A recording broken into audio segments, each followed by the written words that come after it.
Take single phase transformer has 350 primary and 1050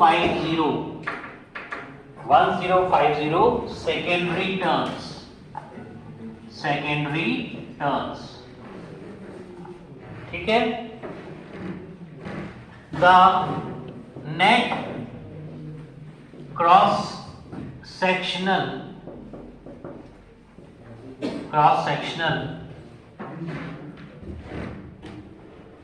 area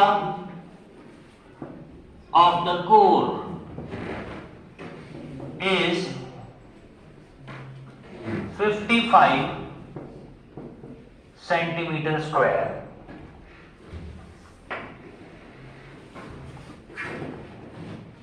If the primary winding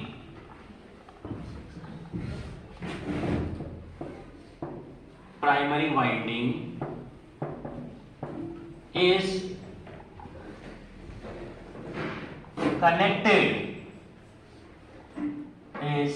connected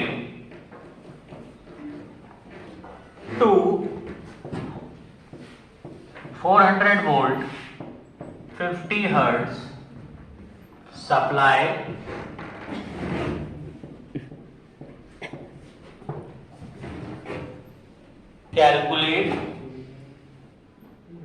calculate number 1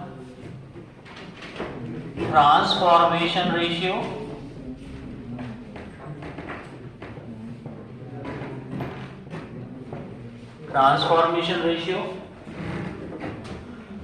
number 2 maximum flux,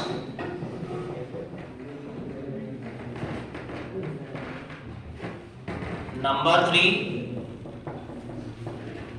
maximum flux density, और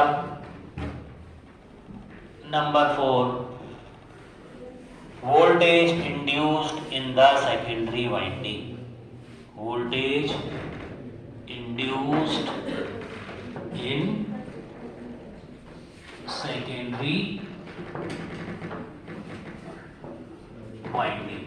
secondary winding.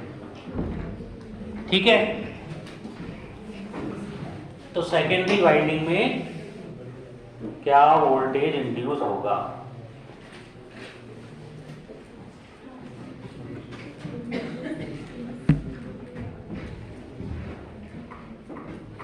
अब यहां पर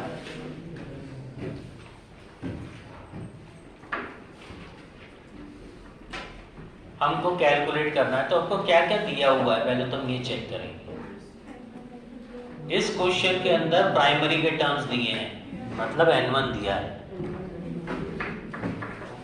given.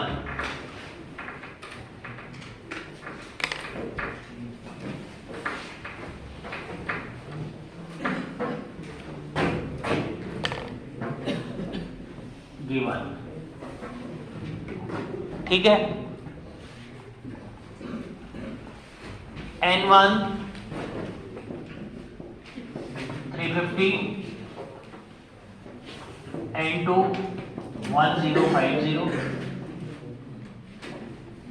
अब यहां पर एक चीज दी हुई है वोल्टेज. ये जो वोल्टेज लिखा हुआ है इसमें लिखा है if the primary winding is connected to, मतलब कि ये सोर्स वोल्टेज है, मतलब V1 is equal to E1 is equal to 400 volt. ठीक है. और हमको फ्रीक्वेंसी दी हुई है कितनी? 50 हर्ट्ज. और यहां पर एरिया दिया हुआ है 55 सेंटीमीटर स्क्वायर. ठीक है. ये हमको वैल्यू दी हुई है. अब हमको सबसे पहले K कैलकुलेट करना है. तो K होता है N2 बाय N1। ठीक है, K का फॉर्मूला क्या है? N2 bye N1। ये नोट कर लिया सभी ने न्यूमेरिकल?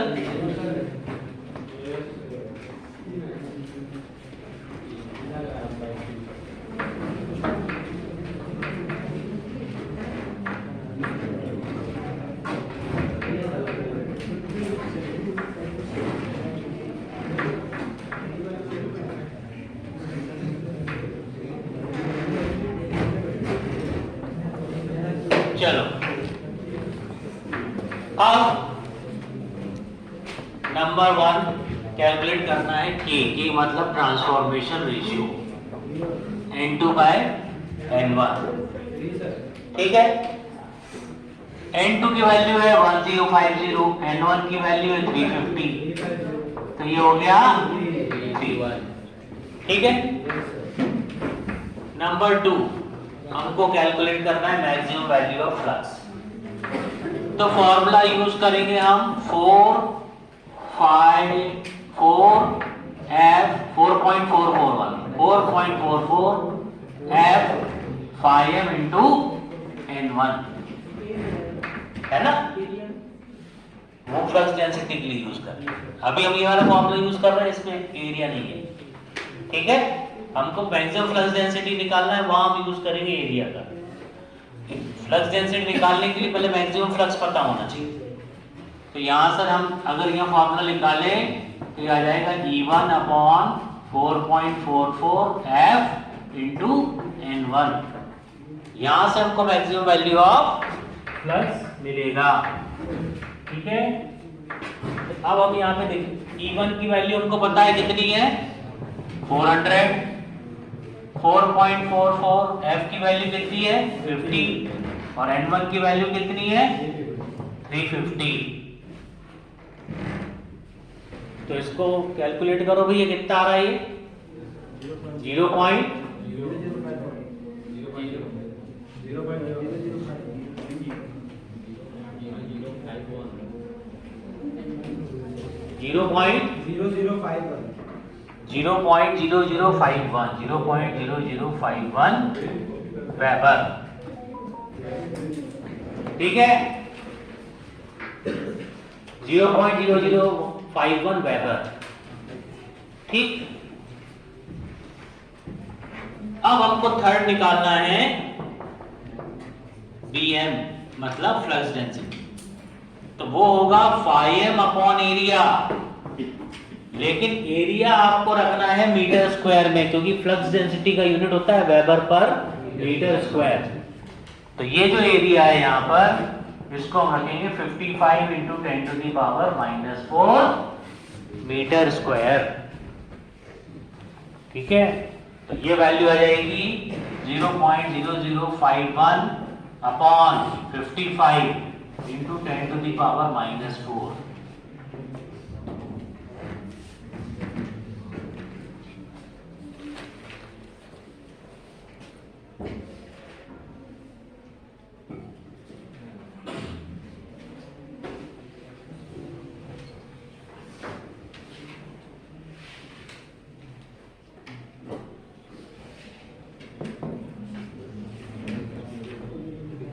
कितना आया? 0.92 0.9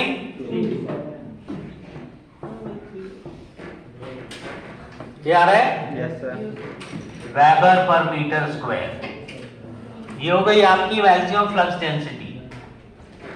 फिर आपको कहा गया है EMF इंड्यूस्ड इन सेकेंडरी निकालना है। E2 बराबर होता है K टाइम्स ऑफ E1। ठीक है, K की वैल्यू कितनी है 3, E1 की वैल्यू कितनी है 400, तो ये कितना हो गया 1200 वोल्ट। 1200 वोल्ट। ये वैल्यू तो सही आई ना भैया BM की 0.92? यस सर, सही है। ठीक है, तो इस तरह से हम